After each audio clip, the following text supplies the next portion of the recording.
Olá, começa agora o JR Entrevista. O nosso convidado desta edição é o secretário nacional de Cuidados e Prevenção às Drogas do Ministério da Cidadania, Quirino Cordeiro.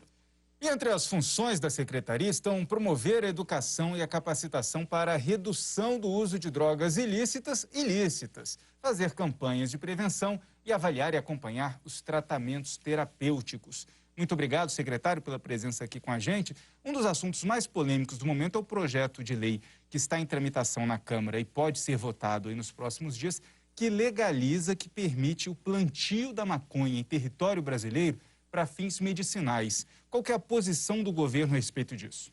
Antes de mais nada, muito obrigado pelo convite, pela oportunidade de estarmos conversando sobre esse tema tão relevante para a sociedade brasileira. Muito obrigado, Luiz, muito obrigado, Yuri.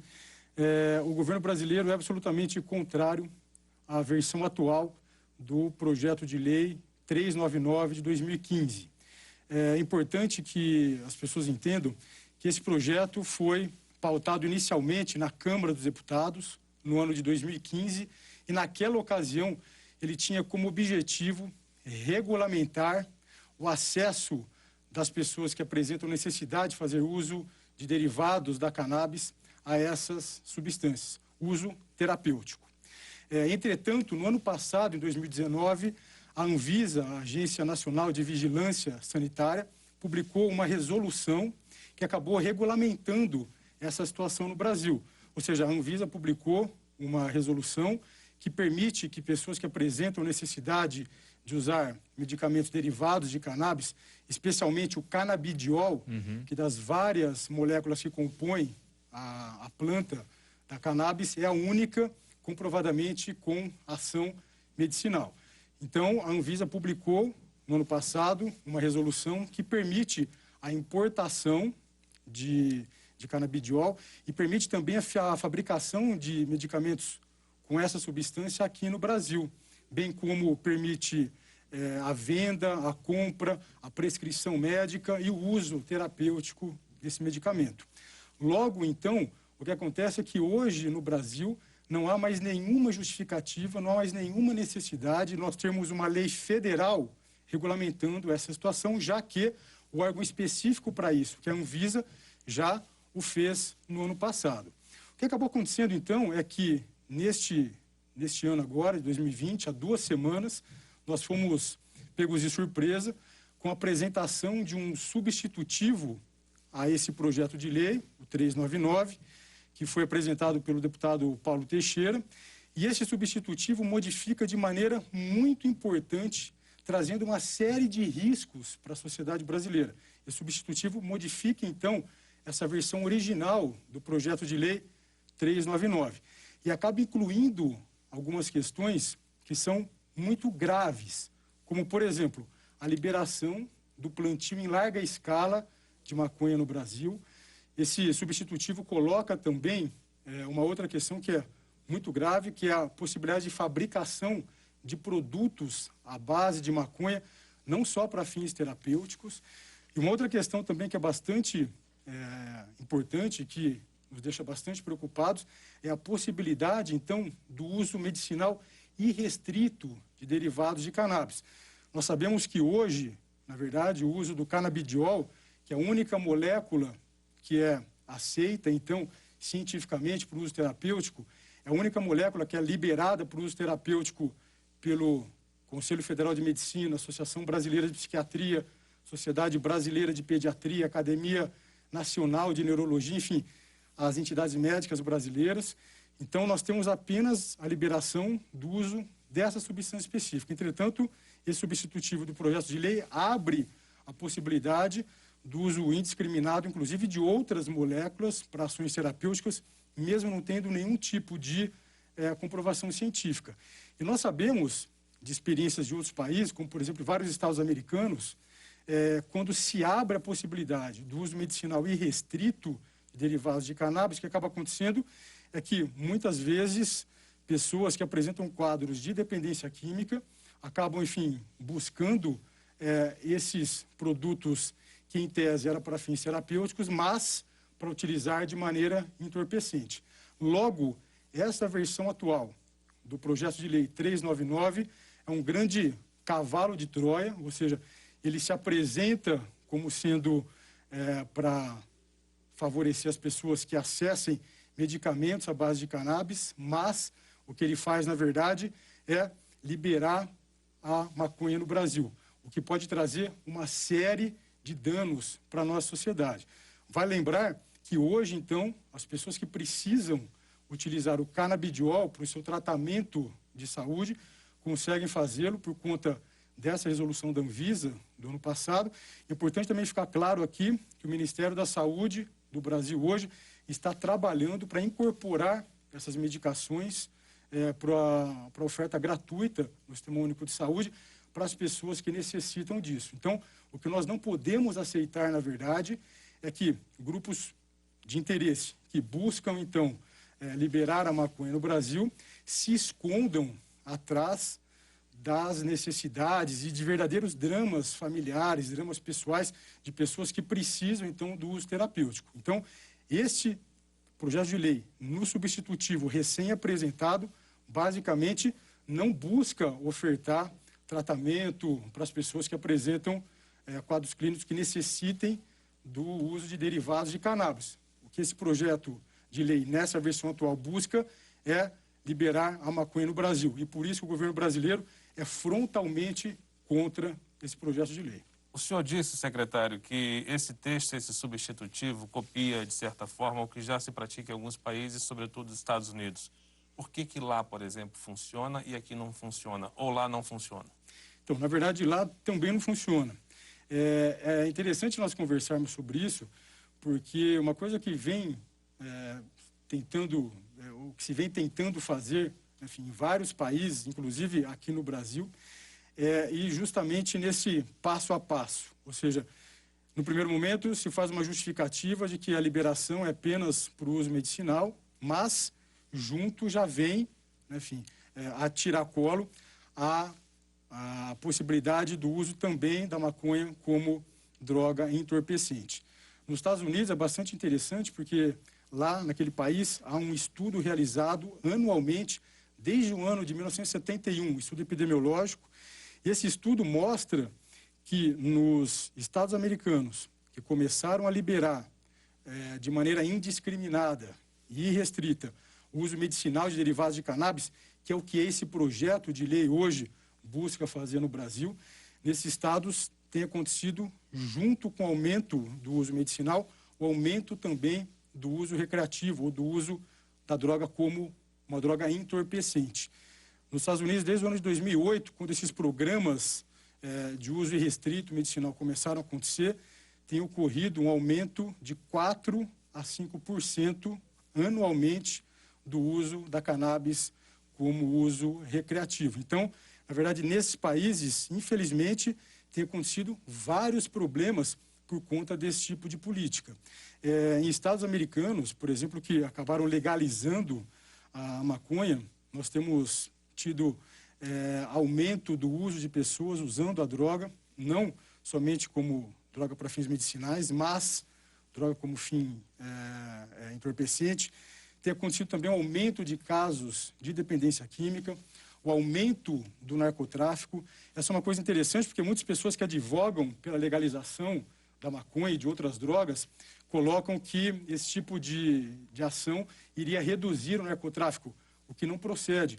As experiências internacionais têm mostrado que em países e estados americanos que legalizaram as drogas, houve aumento também do narcotráfico. Por exemplo, no Canadá, que legalizou a maconha recentemente, mais de 70% do uso da maconha acontece de maconha advinda do mercado ilegal, né? Então tem aumentado muito o narcotráfico nesses países. No Uruguai, por exemplo, nós temos aumento do narcotráfico e não só de maconha. No final do ano passado aconteceu no Uruguai o maior aumento da história de tráfico de cocaína. Inclusive foi no ano passado, em dezembro, aconteceu a maior apreensão de cocaína da história do Uruguai. E junto com o aumento do narcotráfico, nós temos também aumento da violência. O Uruguai, por exemplo, teve um aumento das taxas de homicídio muito grande nos últimos anos. Só em 2018 houve aumento de mais de 60% do homicídio no Uruguai. Isso por conta da disputa pelo mercado ilegal que tem crescido naquele país da maconha.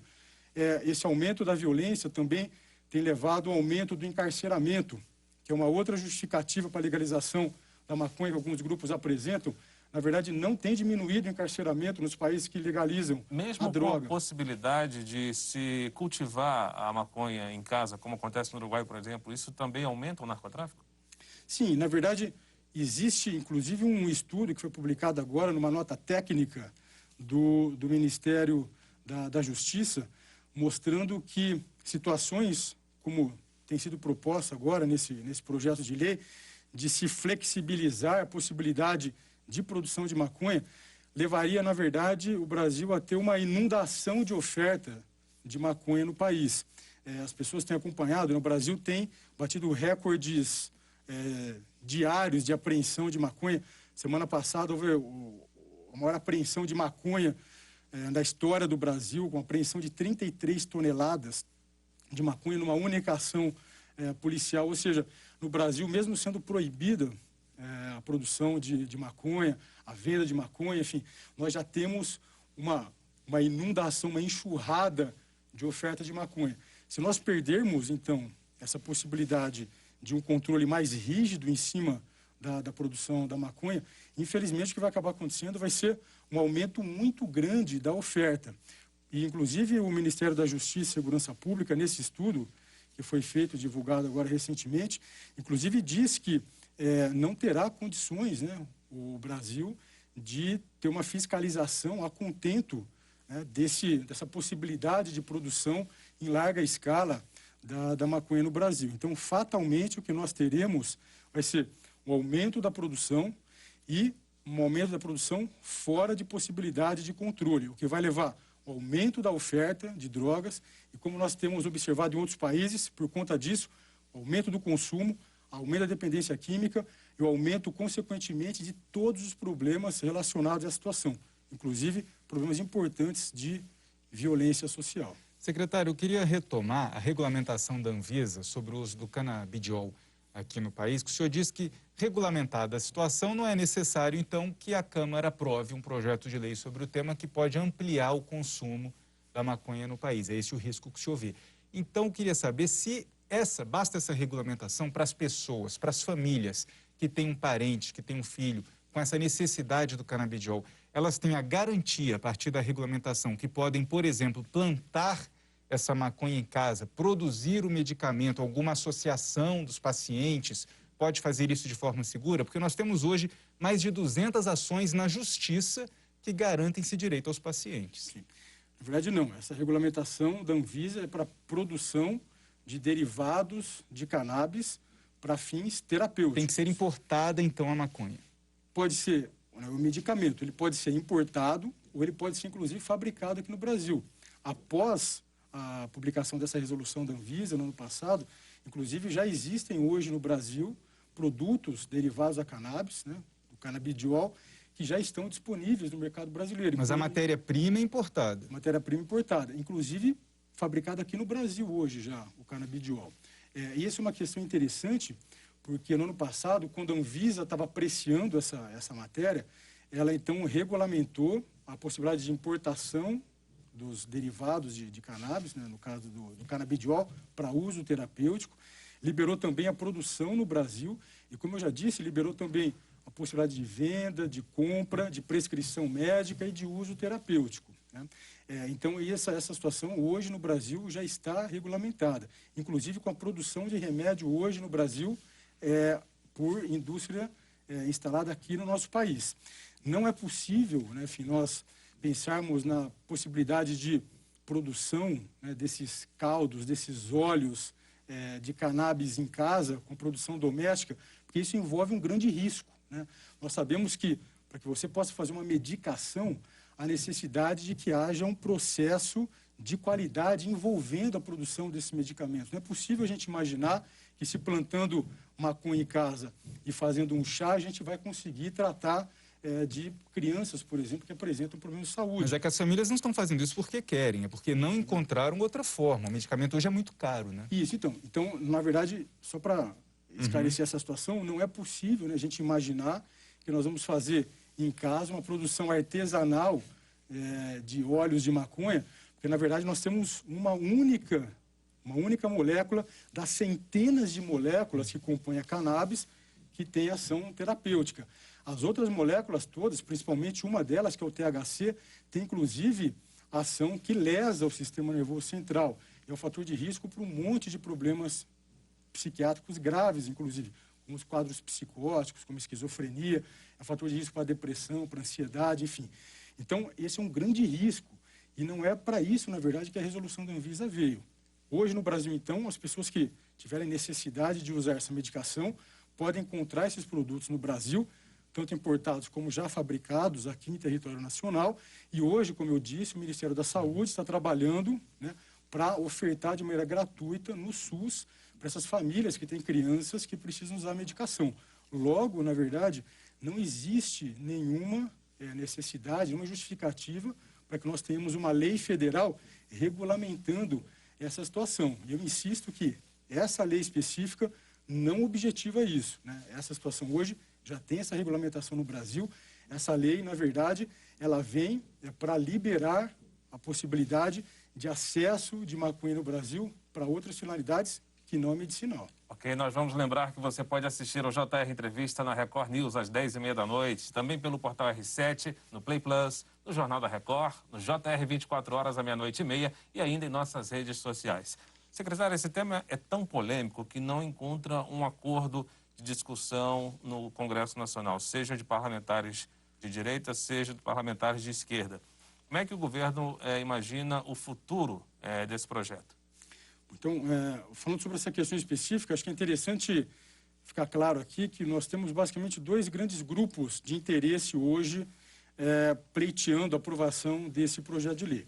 O primeiro deles é um grupo político-ideológico que tem como objetivo liberar a maconha no Brasil. Inclusive, o presidente da comissão que estava apreciando essa pauta, que apresentou substitutivo a esse projeto de lei ao presidente da Câmara, que é o Paulo Teixeira, deputado Paulo Teixeira do PT de São Paulo. PT de São Paulo, tem uma posição histórica, clara, favorável à liberação da maconha para uso entorpecente. Essa é uma posição clara defendida pelo Paulo Teixeira há anos.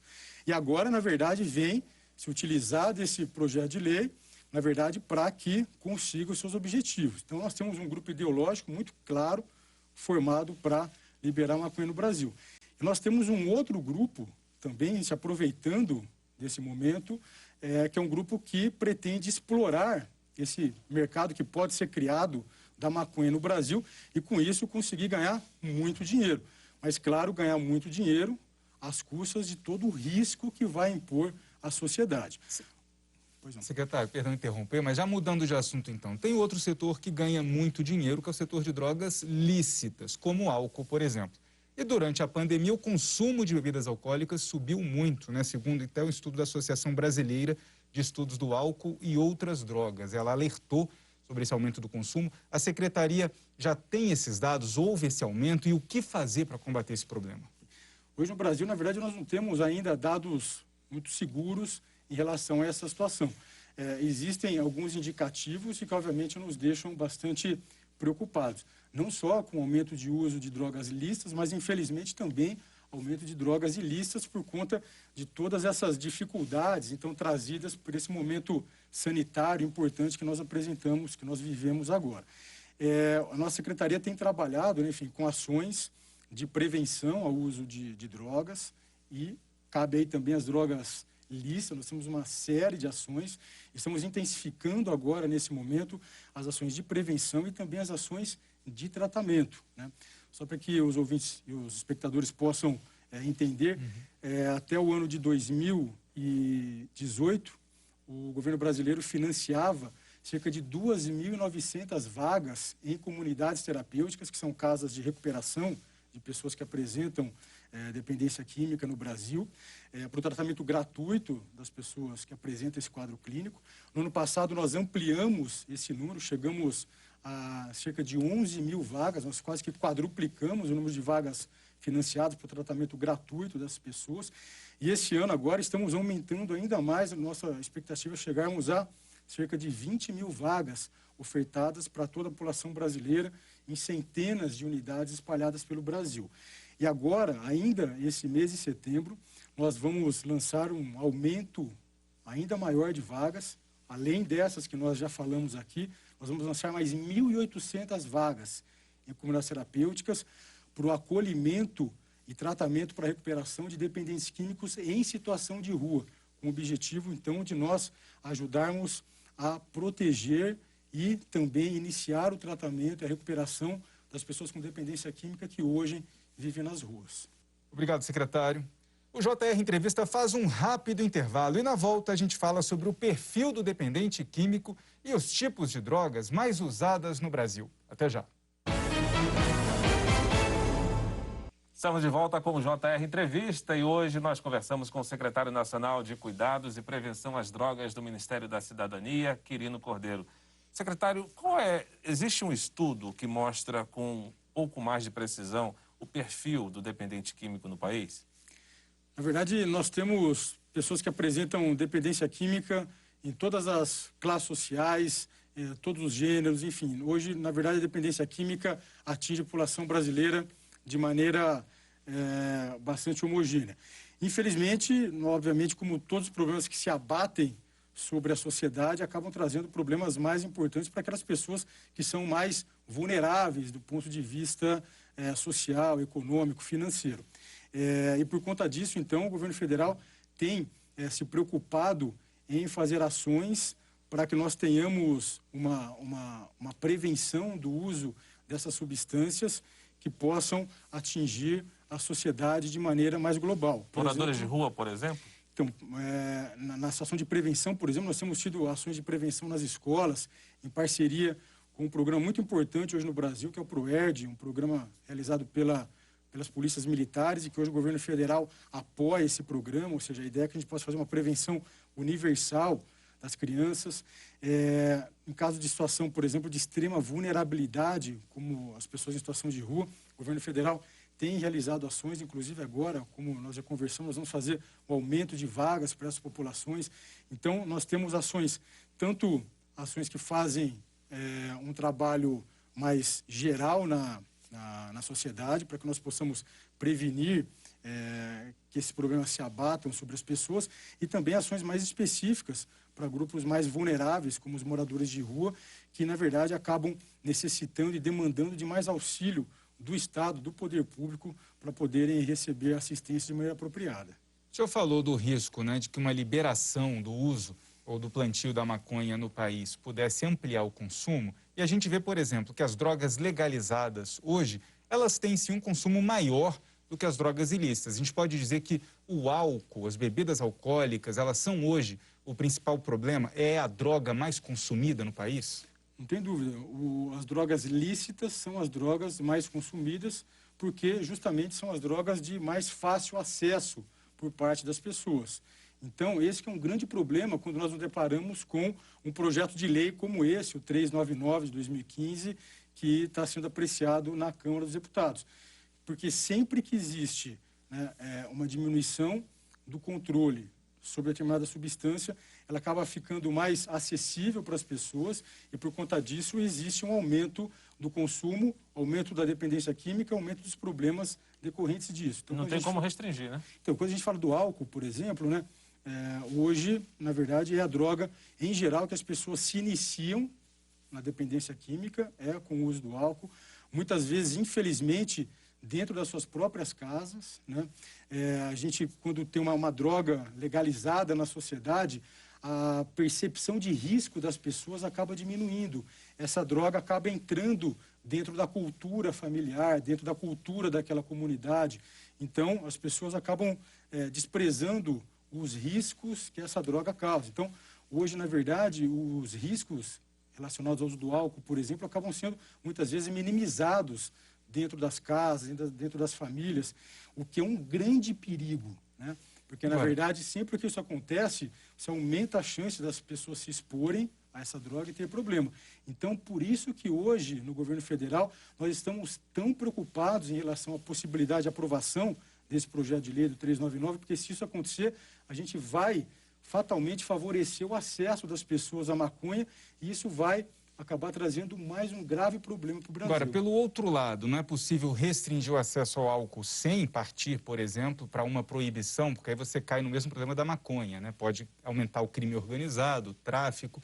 Agora, manter o álcool, então, como uma droga lícita, mas, por exemplo, usar instrumentos que o governo não tem adotado, se faz parte do planejamento do governo adotar, como um aumento de impostos, a proibição de propaganda, de fazer um comercial. Como é que está essa situação? Como que é a visão do governo no combate ao abuso do uso das bebidas alcoólicas? Só para a gente falar um pouquinho, né, enfim, sobre a questão da relação entre tráfico de drogas e proibição de substâncias psicoativas, vai lembrar que países, estados americanos que legalizaram a maconha, por exemplo, houve nesses lugares um aumento do tráfico de drogas. Por mais paradoxal que isso possa parecer, isso acaba acontecendo, porque você tem um aumento do consumo dessa substância e é muito mais fácil continuar adquirindo a droga no mercado ilegal do que no mercado legal. O mercado legal acaba colocando alguns entraves para a pessoa acessar a droga, é mais caro porque incide imposto na produção da cannabis, por exemplo, no mercado legalizado.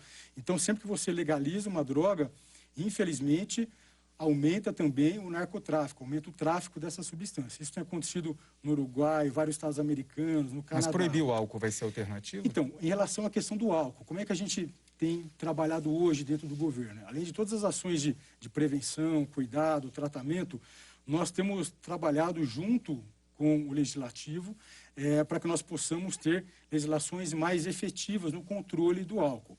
Então, por exemplo, né, nós sabemos, você mesmo já nos adiantou, que uma das ações mais efetivas, né, para a gente ter uma prevenção no consumo do álcool é basicamente ações controlando a propaganda, aumentando a taxação das bebidas, ou seja, quanto mais caro uma bebida alcoólica mais difícil fica acessar, mais difícil fica comprar essa substância. E a outra questão é diminuir os pontos de venda.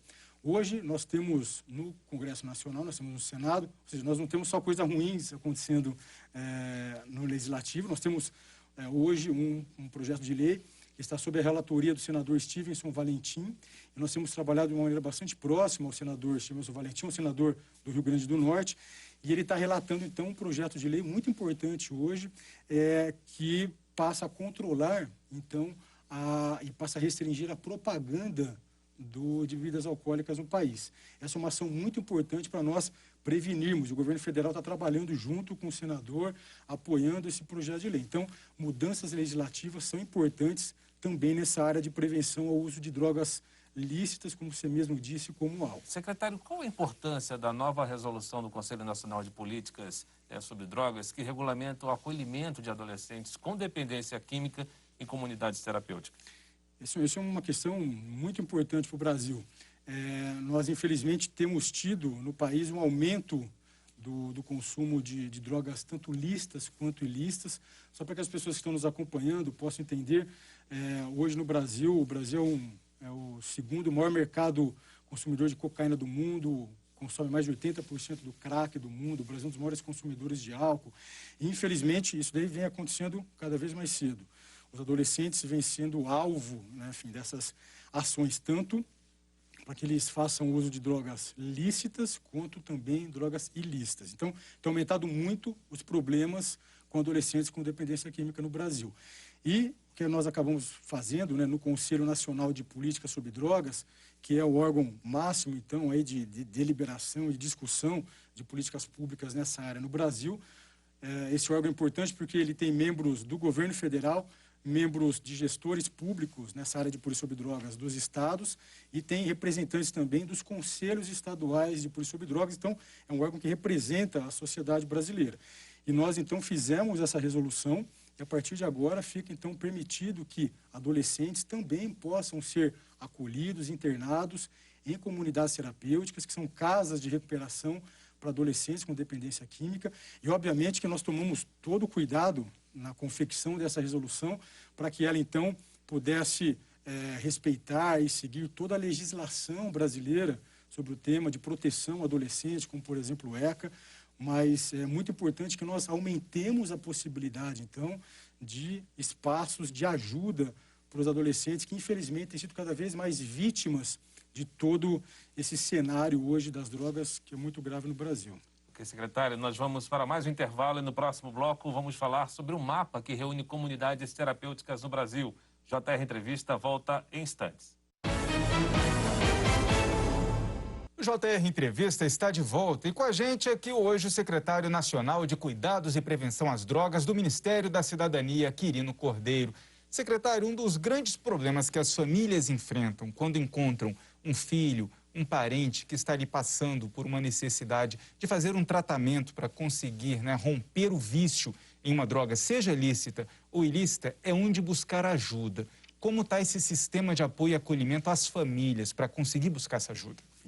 Então, no Brasil hoje, com a mudança da Política Nacional sobre Drogas, ocorrida então no mês de abril do ano passado, por meio da publicação de um decreto do presidente da República e também depois da publicação do que é considerada hoje a nova lei de drogas, que foi publicada no mês de junho do ano passado, nós passamos a organizar o nosso sistema de tratamento das pessoas com dependência química no Brasil de uma outra maneira. Essas duas normativas, elas se alinham entre si, elas se alinham também com o que é considerada a nova Política Nacional de Saúde Mental, que foi publicada em dezembro de 2017. Como era e como ficou? Isso. Então, basicamente, antes, o tratamento das pessoas eram restritos no que diz respeito ao acesso a determinados locais de tratamento. Então, o que acontecia até a publicação dessas novas normativas é que alguns serviços de suma importância para o tratamento de pessoas com dependência química e também com transtornos mentais, porque nós sabemos que existe uma comorbidade, uma associação muito grande entre dependência química e transtornos mentais, como situação de causa e efeito, nas duas direções. O que acabou acontecendo, então, é que antes nós tínhamos uma restrição de acesso dos pacientes a alguns serviços que são de extrema importância, como, por exemplo, hospitais psiquiátricos, hospitais-dia, ambulatórios de saúde mental, comunidades terapêuticas. Então, o que nós acabamos fazendo foi ampliar a possibilidade de oferta de serviços pelo poder público à sociedade. Nós mantivemos os serviços que já existiam e colocamos para a sociedade outros serviços que antes vinham sendo de acesso restrito. E com isso nós aumentamos a possibilidade, então, das pessoas terem tratamento de maneira mais efetiva. Existe, então, um mapa das comunidades terapêuticas? Como é que funciona na prática? Isso. Então, por exemplo, as pessoas que estão nos acompanhando aqui hoje, estão no governo federal, nas cerca de 11 mil vagas que nós ofertamos no Brasil em comunidades terapêuticas, elas estão alocadas em cerca de 500 entidades Brasil afora, em todos os estados do Brasil.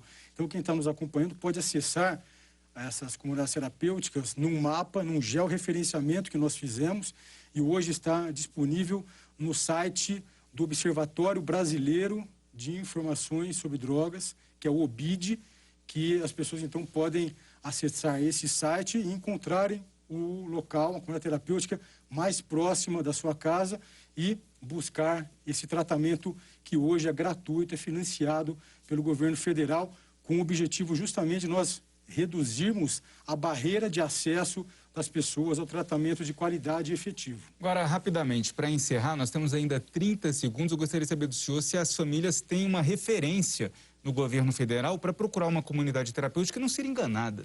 Sim.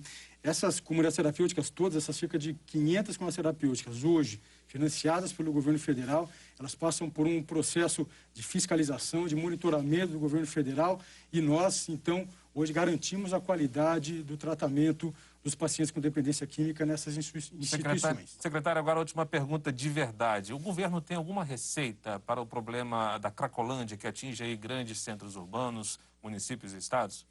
As ações para as cracolândias, que são as cenas abertas de uso de drogas, precisam envolver ações dos vários gestores de polícia sobre drogas no Brasil. E para isso, então, nós criamos uma comissão que envolve gestores estaduais e o gestor federal, que é uma comissão chamada Comissão Intergestores Bipartite, para que nós façamos ações em conjunto com os governos dos estados e nós estamos agora também fazendo uma parceria com a Confederação Nacional dos Municípios, com a CNM, para fazer com que as ações ofertadas pelo governo federal possam chegar de um jeito mais efetivo para o cidadão, em especial para o cidadão que está em situação de rua. Ok, secretário, obrigado. O JR Entrevista fica por aqui. Nós lembramos que você pode assistir ao programa na Record News às 10h30 da noite. Também no Portal R7, no Play Plus, no Jornal da Record, no JR 24 horas, à meia-noite e meia e em nossas redes sociais. Obrigado, secretário, pela entrevista, pela participação aqui com a gente e também muito obrigado a você pela companhia e audiência. Até a próxima. Tchau, tchau.